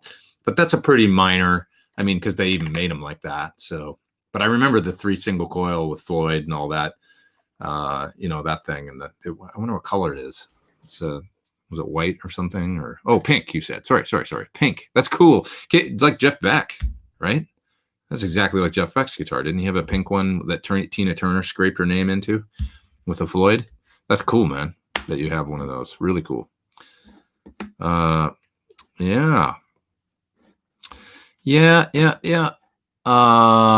Let's see here. What else we got? Down at the bottom of the chat. EVH necks aren't as wide or deep as the other necks. Yeah, the original one was quite small. Evidently, they digitized the original EVH, Music Man neck off of his Kramer. So, else got music. Tim Pierce loves modded guitars. Yeah, I mean, we were all doing it back then. I love modded guitars too. I mean, basically, the Sir is a modded guitar. Look at this thing. It's got like, coil tap there, and then this crazy bridge and all this stuff that just ends up being modded from the factory, I guess. Custom guitars. But yeah, we used to do all this stuff. It was really Eddie that influenced a generation of, folks to just do whatever the hell you wanted to do with your guitars, I think. It was like nothing was sacred. Although, okay, there was plenty of folks. I mean, I remember seeing pictures of Ted Green. If you look at the chord chemistry book, folks out there must, some of you'll know who Ted Green is, but anyway, he's a genius. But, with like his gold top Les Pauls and Telecasters and things with like, kind of like Steve Morse. He was another one in the 70s that had a, 4, remember his Tele with the Strat headstock on it, and all the finish was taken off, and he had like 4 pickups in the guitar, and that was the 70s. I guess modding around the mid to late 70s became a big thing, once DiMarzio came out, and people started adding pickups and doing crazy stuff. What are your thoughts on Birdseye not being stable? That's from Jay Jones. Yeah, that's totally true. The more Birdseye, the less stable. Totally true. But if you roast it, it's stable as can be. It solves that. I don't know about every piece of Birdseye. That would be a question for somebody like John. But for instance, they won't sell a Birdseye neck like that unless it's roasted, because it's going to be warranty problems. And I had a Birdseye Fender Strat, a custom shop, and it warped like crazy. So I know it firsthand that happens. It's a real thing. Yeah, I wouldn't do Birdseye not roasted or flame. Yeah, you got to roast them. And then once you roast them, they're stable as hell. It's amazing. It's just like, okay, truss rod adjustment once every month or something, or when the weather changes, but they're really, really good. So the major thing about roasting is the stability. So, yeah.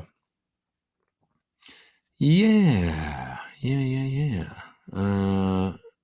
guys are talking about Ibanez, and I forgot Ibanez made an Alan Holdsworth. They did, didn't they? For a little while after Charvel. It's like they stole Alan away from Charvel. Arthur Gonzalez says the EVH Kramer necks felt blah to me. Which EVH Kramer though? Like, do you mean the one they came out with recently, or do you mean the Beretta originally? Really wide, the Beretta. It had I think those necks were made by ESP, a lot of them. 1 3/4 width, I think. Once, right? Or at least 1 11/16 wider neck, anyway. Yeah. Okay. The scanning machine. Are you guys talking about frets, or TJ Young says the scanning machine is called a plec? That's not a plec, the thing I was just showing pictures of, right? John's digitizing thing. That's totally different. Plec is like a big giant thing that you put the guitar in, and big machine. Okay, revisit the Bogner Blue pedal, says Stephen Douglas. How do you use it? Generally speaking, I use it as a low mid-gain plexi thing. I set the gain for like whatever the standard sort of gain, not the boosted, and I've got the gain up quite high, 3/4 of the way up or something, and that's how I use it. If you watch the video of me playing Won't Get Fooled Again from the Classic Rock Show, it's on their YouTube. That's the Bogner Blue with P90s. Maybe the Wampler compressor is on too. I can't remember. I think it is actually. Ego comp into the Bogner Blue, right into the clean channel, the PT15. So that would be how I would use it. If you watch that video of it's on the Classic Rock Shows page, and the EQ ends up being really close to everything on 5. And I just set the bright for whatever sound good. I think it's one of the bright settings on the pedal. Obviously one of the bright settings on the pedal if I'm using it, but it's one of what I'm saying is it's not off. It's like bright 1 or bright 2. I can't remember. Probably the middle one. What's the story and your thoughts on that Lab Series amp? I just that's from BD up there in the super chat. I got one a while ago because I was just on this total tight Tabor kick, and I wanted to explore that. And it really sounds great in its own way. It's a compressed, very fast sound. Set the right way for his tone with his settings. I think you need a guitar like his in order to really get his tone, but it definitely gets right in the ballpark even with just that amp. You're like, oh, okay, I can hear the stringiness of his guitar combined with the preamp in it and everything, the kind of the sound that he got. You're going to need the guitar to get there. But even with a humbucker or whatever, it's somewhere in the zone with that amp. So it's interesting. It's a very different sound. It's kind of a very fast, compressed, but yet fast, the lead tone. I don't know. It's cool. I love Ty. So yeah. Yeah. Auto thumbs up, says Keating Simons. Yeah, hit the thumbs up if you don't mind. I appreciate it. I do. Oh, somebody else is up there in the... Oh, no. I guess they're not in the top chat. I got everything. Okay. Okay. What else do we got here? Yamaha Drop 6 for Dogman. Is that right? Is that what he used? That's interesting that he switched guitar. I mean, that totally makes sense. I didn't realize he'd changed guitars. I remember seeing them on SNL, and he still had his Strat when they did. That's great. If you haven't seen the SNL for when they were touring and sporting Dogman, it's really cool. But I think he was playing his Strat on there, the old red Strat. But he'd switched to dual rectifiers. He wanted to completely change his thing up then, and it's in his hands, right? Because it's like Dogman's an amazing record. It's also Brendan O'Brien production, so it's killer. But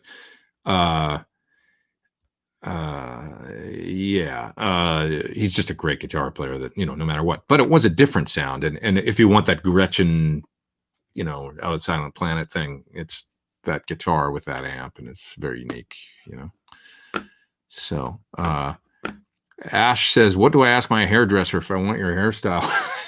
Dude, my hair is like... it's like lockdown, just mess right now. And you know what I told myself the other day? I said I'm just gonna deal with it until March. Just gonna let it go till March. I'm not getting a haircut. Just whatever. It's gonna suck. It's too short on top for how long it is here. But I've been trying to, this part is like really because I grew out an undercut, and it just is what it is. It's like the hair is just so. But I want it long, so I'm just growing it. I remember when I grew up, I used to have hair down to like here, I should show you guys a photo. I got a photo of me with super long hair that I found the other day on my, okay, I'm gonna find it just because it's kind of funny as hell. There it is. Wasn't that hard. Check this out. I wish you could see my face. I swear that's me. I had really long hair, full on like Anthony Kiedis 90s hair. In that's about 96. Yeah, I swear that's me. I know it's all blown out. You can't see. It's because of this light right there. There you go. See, same guy. So, but anyway, I remember when I grew my hair that long, I just didn't touch it. I just let it go, and it just went and went and went and went. It was like, that's how you do it. You got to just not touch it for 3 years, and then lo and behold, there it is. Ever in UE says, what kind of neck would I want to get if I buy a Telecaster and I'm used to a Gibson SG? The hardest part, you would want you're dealing with so much different stuff. The height of the bridge off the body, the angle of the neck on the body is straighter with a Tele. You know, a Gibson's got a more this thing going on. The angle, the more neck angle. You're dealing with scale length being different. So you're dealing with a lot of stuff that's changed when you're moving from Fenders to Gibsons. What kind of neck would you want? I would say it's, you know, obviously an SG, depending on the SG you have, but anything modern, kind of the 61 Gibson SG ratio, it's a thinner, wide neck, really. You know, there's SGs with fat, narrow necks too. Like, so late 68 SGs, they got these tiny necks, kind of, but, you know, round, but like width is, so it just depends, you know, on the guitar you have. What's your SG?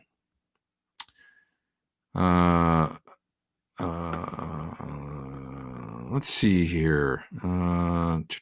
It's a 96 special faded with moon inlays. I'd say that's probably a fairly, you know, substantial, but on the thinner side neck, right?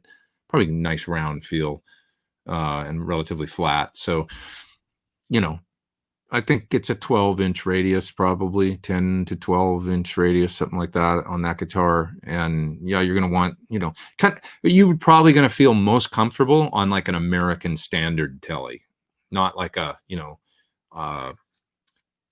custom shop 54 reissue. It's going to be a big old neck in the back, either U or V, you know. The closest to your guitar would be a modern kind of Tele, you know, something that's got if it's got 6 bridge saddles instead of the classic, you know, like a more modern kind of one with you know, modern frets and maybe even compound rays. It's going to feel the most probably comfortable for you. Hope that helps. Yeah. Joe Peasy for Sheezy's wondering if I'm still using an HX Stomp. Took mine off my board since I was only using it for delay and reverb. Replaced it with a Flint and L capstan. Stupid move. I mean, whatever works, you know. I don't think so. I think you're moving from something that is a little more preset based and stepping through with menus and stuff to something you can adjust with knobs. And if you're happy, then you're good, you know. I mean, there's something to be said for simplicity. Steven says, will there be an ombre head? I don't know officially, but I know there's demand, and I know that John, I think, would like to do that. I don't want to say anything, but I don't have any idea when they would do something like that. But you know, I think odds are pretty good. Yeah. Ever NUE is up there in the super chat, and he says, thank you. Appreciate it. I do. Okay, it's 1:13, and I actually have to go relatively soon. It's Britt's birthday, and I gotta go and get ready for that. Doing got some errands to run and stuff. So, not today, but in a couple of days. But I'm gonna hang for another 10 minutes or so and answer a few more questions, and then I'm gonna split. And then we'll see each other next week again if you can make it. I hope you can. I'll be here. Let's see. Have you noticed a trend where the artists want lower stage volume than in the past, says Billy Wagner? Yeah, that's a total thing over the last 20 years. That's just kind of, I think the 90s was the last hurrah of super loud stages. And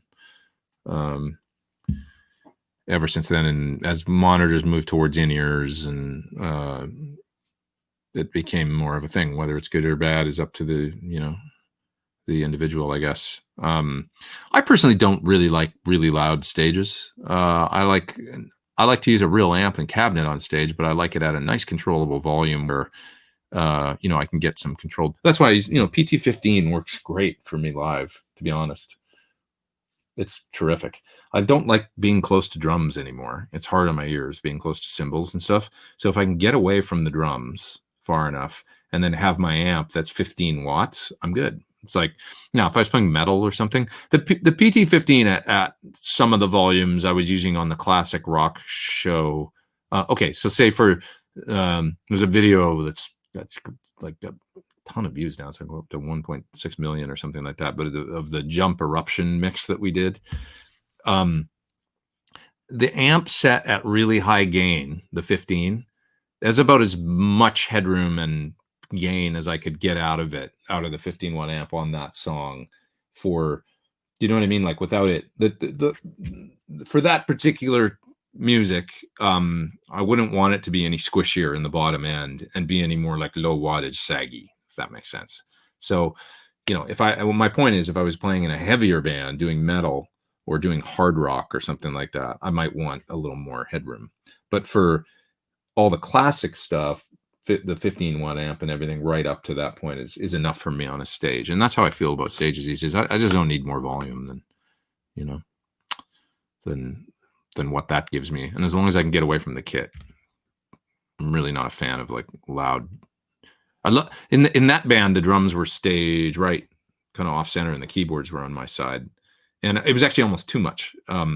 Because I'd be a little far away from the drums, a little further than what I like. I like to be able to hear the kid on stage, but if you walk away, like every foot makes a difference in the volume of those cymbals and stuff, and I don't need to be that far away.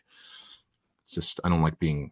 So a couple bands I've been in where they'd stick me, the tours you do when you get a sideman gig. Many times there's a stage plot and it's set. It's like, here's where your spot's going to be, and you look at it and you're like, you just put me right in front of the drum kit, like literally, like the drums are like where that cabinet is, and I'm this far away, and it's like there's crash cymbals right at ear level about 4 feet behind me.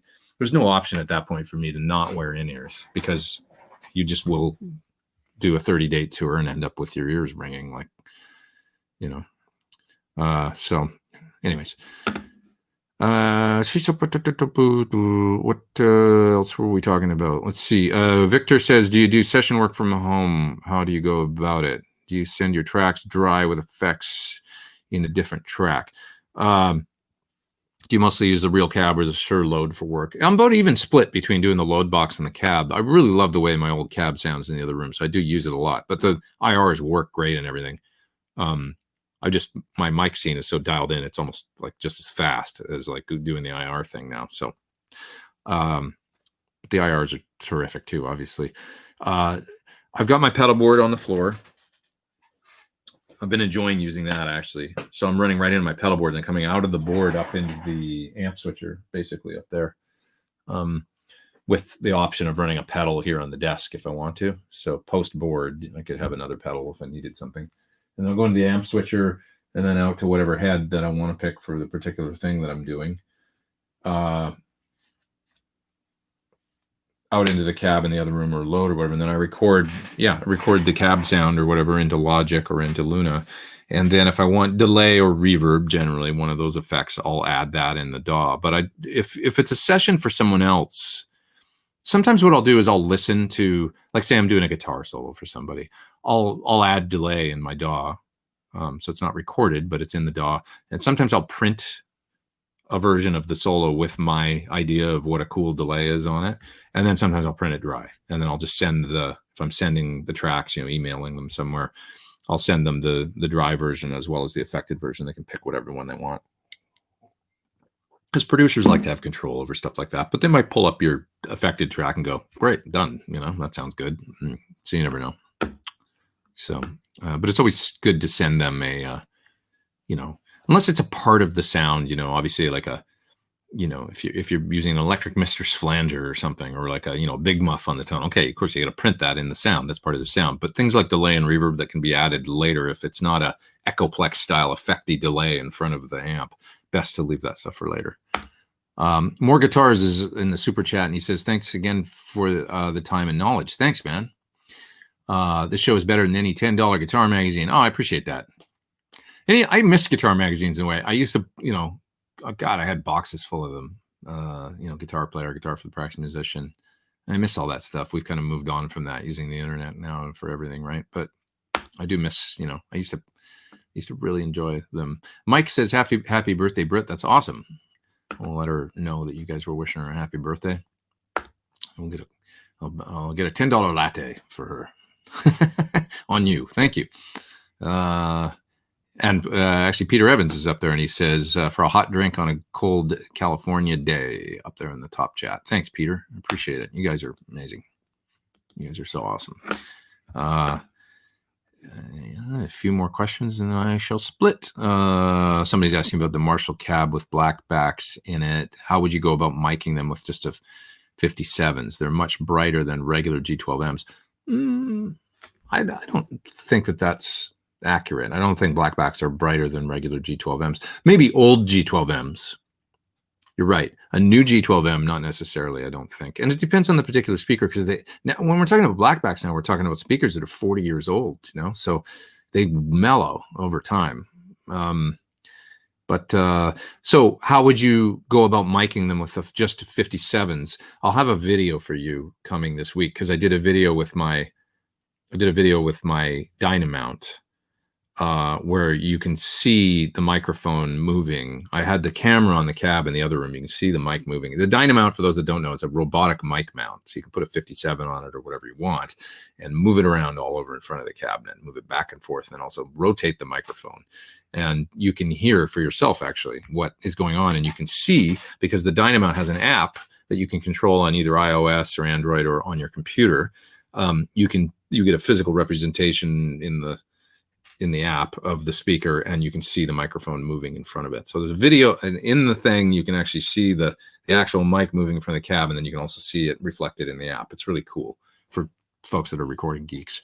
And you might maybe garner some idea of where you would mic something like a blackback. I'll tell you this much. If you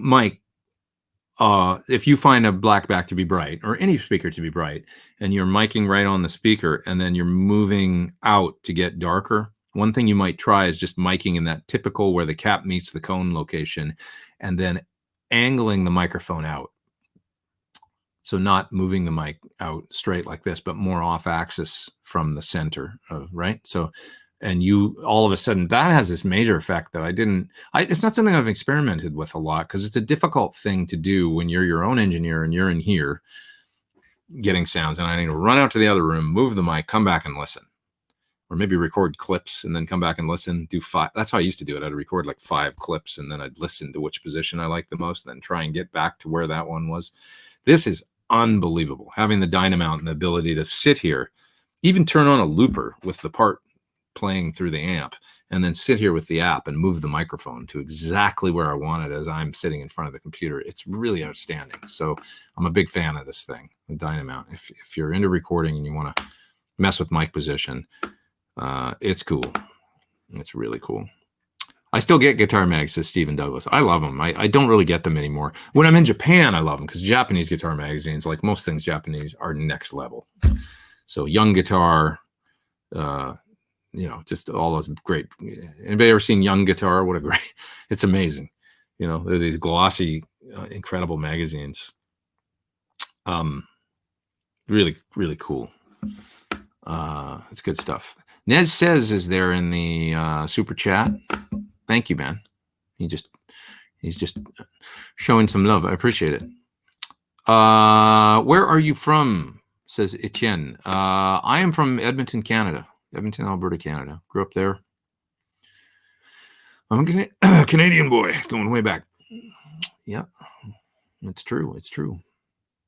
Parallel with the cone surface, says Prince Westerberg. Yeah, I mean, I guess rotating the cone is obviously doing this, or this, if you're there, and then moving the microphone like that, either towards the center or out, you know what I'm saying.